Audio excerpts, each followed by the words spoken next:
It's gonna be a big decision, I know, and a lot of you might disagree, pero I've come to decide na mag-quit sa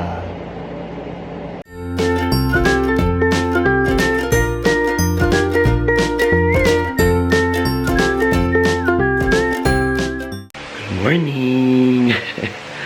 Good morning, guys. It is a beautiful day today. It's January 19? 17. Nakalimutan ko. Yeah, today is January 17, 2016. And it's a Tuesday. It's my day off. So today, gagawa lang ako ng mga work for weddings. Tatapusin ko lang yung mga emails. Tapos yung mga kailangan kong i-send out ng mga forms kasi may mga brands na kailangan sagutin today. So, ngayon yung gagawin ko today. So, maglilinis ako ng bahay kasi makalat yung kabilang kwarto. As in, ang kalat talaga niya.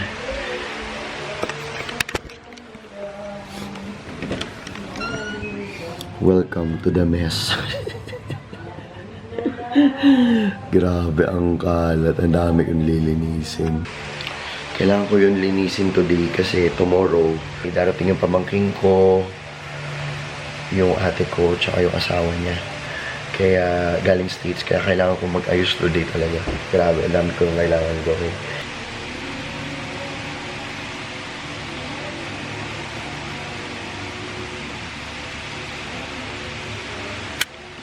Dumating na pala si Jess ngayon. Kararating lang galing school. Kaya kakain na ako. Tapos yung isang bulilit na tulog na. So, guys, tapos na ako kumain. And itong ulam tilapia. Hindi talaga ako marunong kumain ng tilapia, guys. Ito niya para lang ginasa yung isda. Tapos kayo tulog pa rin. Pa rin siya.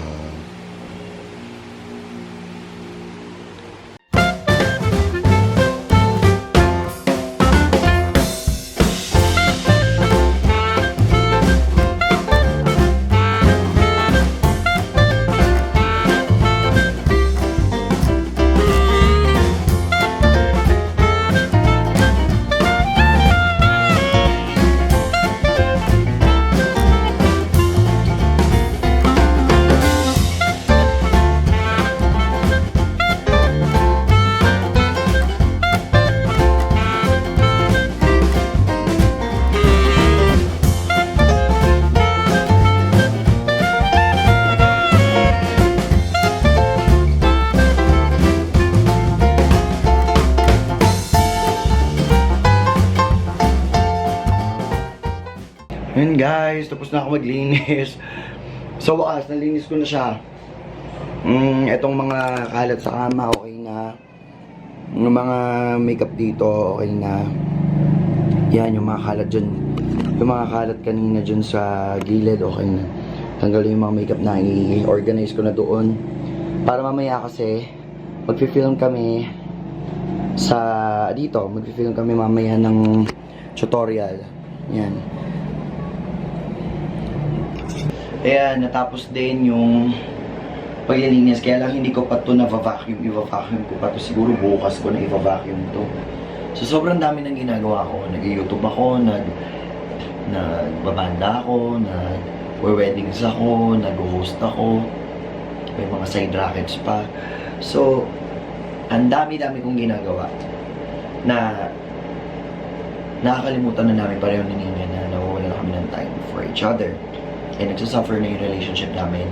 Okay naman kami guys, kaya lang napapansin ko nga lately na parang konting bagay lang mainit ang ulo ko, hindi na ako ka-jolly, hindi na ako kasaya. Masigahin akong tao, hindi ako makulit ako, madaldal.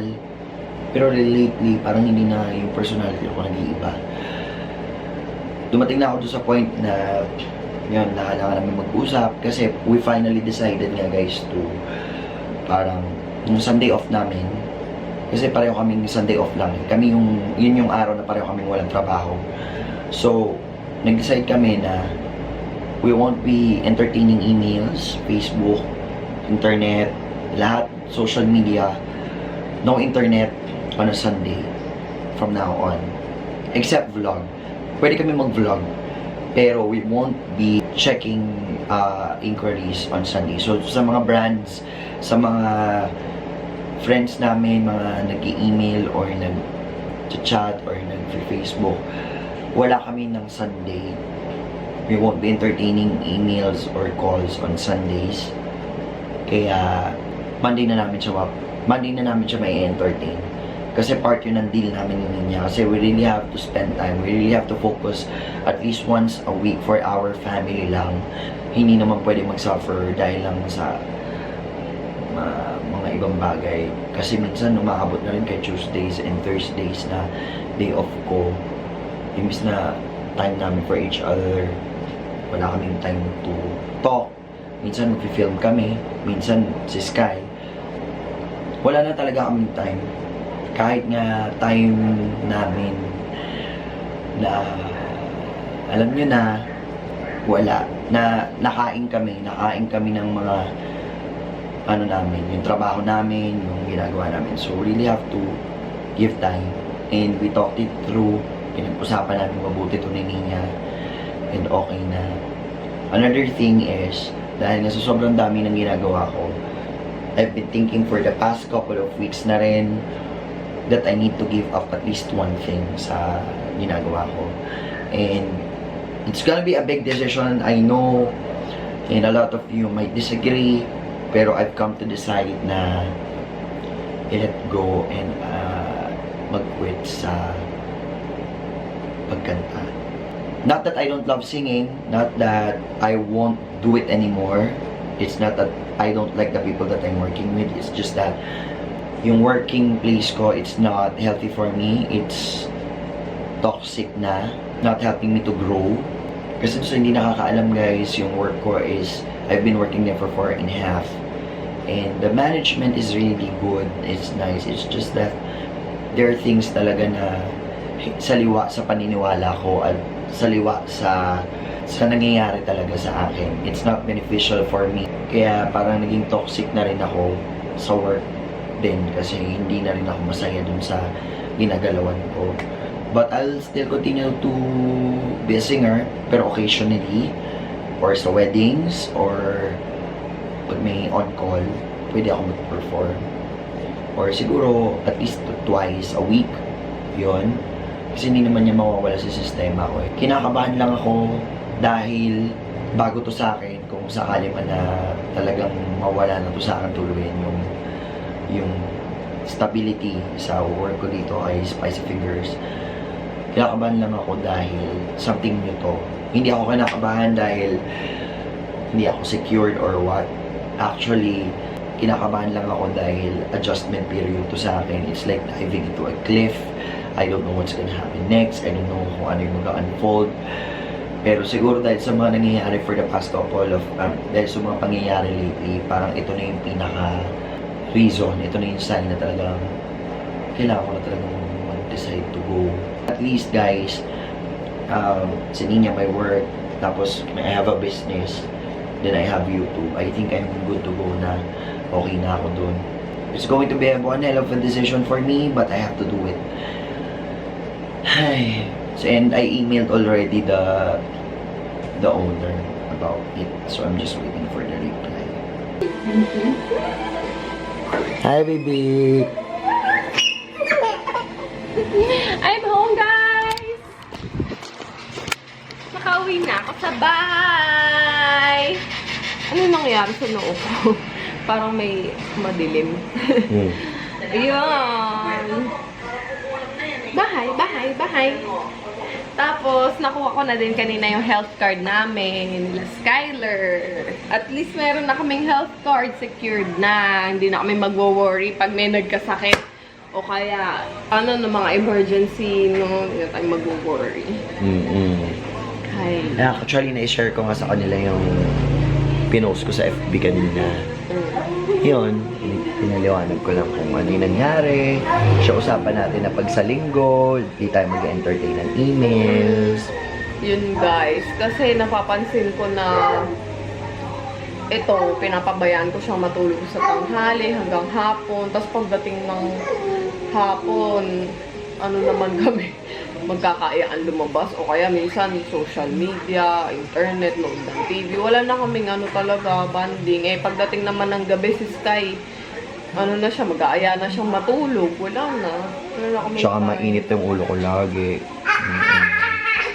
Kaya, guys, yun, yung in-explain ko kanina, yun yung solusyon. At saka yun nga, na medyo, yun na, naiisip ko na, inaantay ko na lang yung reply, pero naisip ko na nga na mag-quit dun sa bar na tinutugtugan ko. Yun.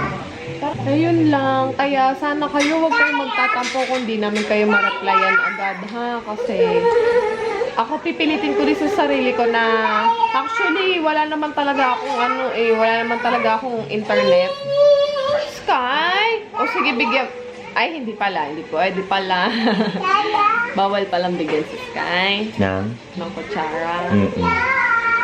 Anong gagawin mo sa kutsara? Ayun yung bata, oh. Daming bata, oh. Yung isa pa namin pinag-usapan ni Jet about kay Skyler. Kasi kami parang to the rescue kagad kami. Lalo na ako kay Sky. To the rescue kagad ako. Not in the way na pag nadapa siya, buhat kagad, or may... Alam niyo yun, guys, the usual. Pero to the rescue na pag may gusto siya, para lang hindi siya masaktan or umiyak, ibibigay ko. Which is not good pala. Kasi yung bata masasanay na kahit ano na lang gustuhin nila. At pag hindi nila nakuha magta-tantrum. So that's siguro main reason din bakit yung mga bata nagta-tantrum na hindi mo mapakiusapan, lalo na pag may gusto sila. Kasi nasanay sila na ibibigay at ibibigay mo. Kaya siguro pag lumaki sila, may mga bagay silang hindi makuha, dadamdamin nila. Ganun. Halika dito, may sasabihin si Daddy. Di ba, nag-usap tayo ng isang araw. Halika, may sasabihin si Daddy. O, halika. Di ba sabi ko sa'yo nung nakaraan, na bawal ang kutsara. Bawal kasi nasusulatan ka, di ba? Tapos ang candy, bibigyan ka lang pag natutulog ka ng hapon. Di ba? Oo. Oh, tsaka dapat you sleep pa sa hapon pala. Oh, pag natulog ka ng hapon, ha? Si Kay, di ba? Appear. Oh. Ayos! Ayos! Natulog ka ba kanina? Natulog yan. Opo. Sus! Kain muna kami ng dinner. Ito lang yung makeup ko kanina. Kasi, actually, nakakatamad na talaga mag-makeup araw-araw. Tsaka hanggat maaari nga gusto ko walang makeup eh. Healthy kaya sa skin yung walang makeup. Kaya lang, dun sa work ko, mas gusto ng boss ko na naka-makeup ako. Kaya, parang minsan wala din akong choice kundi mag-makeup na lang. Well, anyway, kaya less makeup lang ako. Kilay, lashes, foundation, at saka lip liner nga lang yung ginamit ko sa lips ko eh. Kinover up ko lang siya using a lip liner. And then, yun nga. So, let's eat dinner na. Baby, kain na tayo. Our dinner, sinigang na hipon. Sino nagluto? Just. Oh, si Ate Just nagluto nito. Sinigang na hipon. Diba ate? Tingnan mo, sulitin mo ngipin ni Kay. Tingnan mo. Oh, ayun si Rock na, oh. Let's eat now, guys. Hindi kasi sira. Pagkakain. Sky, drinking almond milk. Pakita mo sa kanila, dali, ah. Almond milk. Anak, nakapantulog ka na. Diyos ko. Sige, eat na, dali. Gulay. Paano sila nakatakas sa barko? Tumalun. Nahuli sila hindi? Nahuli po. Tapos, ang ginawa ni Onyo, kinuha niya po yung susi din sa mga nagbabantay. Kakain ka pa ba o hindi na? Hindi na. Kain? Gulay. Oh, sige, kain yung gulay. Dali. Ay, Ayaw na? Daddy. Finish? And so today guys, mag-film kami ni Ninya ngayon ng it's a spot it video again. We haven't done the spot it video for gano'ng katagal na ba, babe? almost 2 months din, no? 3 months. Almost 3 months din. So, we'll be doing a video and then we're just gonna update you after na lang din. Yeah. Ito kasi medyo maikli lang. So, yun lang. Hali, nilagay pa ako ng lipstick na baby sa ano. Tapos na kami mag-film, guys, ng Spot It. So, we made 2 reviews of 2 different products. Kaya abangan nyo kung ano yun. I will be also posting the products sa Instagram account namin. Kaya if you're not yet a follower, please follow us dun sa Instagram account with the same name. Yun lang. Yun lang naman. Hindi na ako nagano. Actually, I'm from work, diba? Naka-makeup ako. Tinanggal ko na lang yung, yung powder. Yung foundation ko. Kasi, na siya nag-cakey na siya. Kasi ba naman kanina pa yung alas 9 ng umaga. And nag-oil na ako and all. Kaya, hindi na ako nag-retouch. Tinanggal ko na lang siya ng bonggang-bongga. And very glad naman ako kasi na siya, yung skin ko have recovered so much better. Kesa before, kung naaalala niyo yung mga videos ko before na, lalo-lalo na yung lip ink, nung nireview ko siya. Wala din akong powder doon or wala din akong foundation. Sobrang pulang-pula talaga siya and makikita mo yung mga acne and mga pimples na kumakaway sa video. Pero ngayon, na siya, kahit papaano, medyo clear na yung skin ko and pailan-ilan na lang yung yung pimples kasi meron ako ngayon. Kaya sumusulpot lang sila pag meron ako. Alam nyo, maganda talaga yung ginagamit kong skincare. Lalo na yung combination ng sabon at saka ng toner. Ang ganda talaga nila. I know, very excited na din kayong malaman yung skincare routine. Kaya, papa-excited ko pa kayo ng konti pa.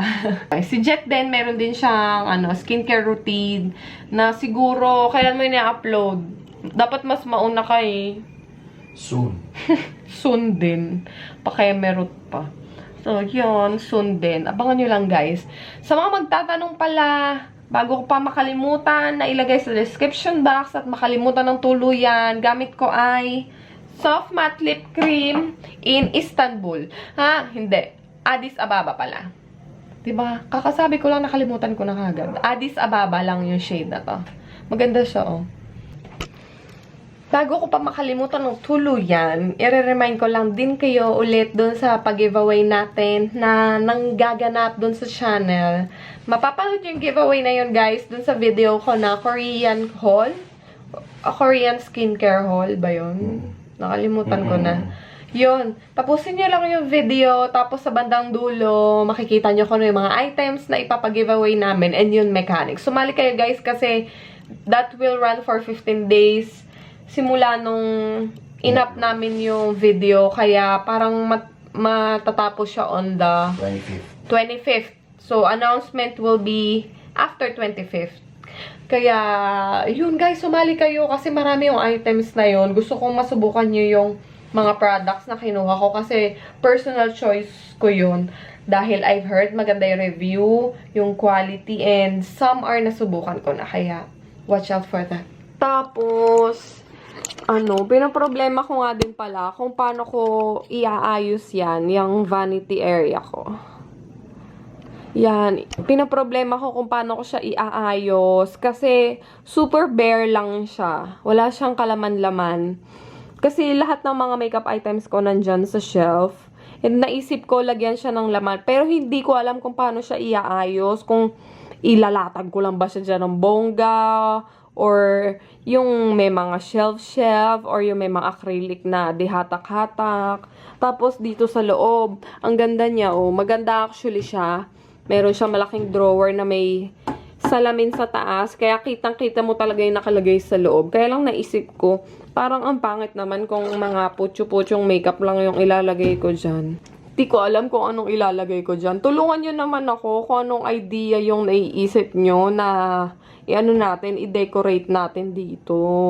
Ano bang pwedeng ilagay dyan para mapaganda natin yung yung area na yan. Let me know guys sa comment box down below kung ano yung ideas nyo. Kasi kung sino yung ano to pa contest? Hindi to pa contest ha, wala akong premyong ibibigay sa inyo.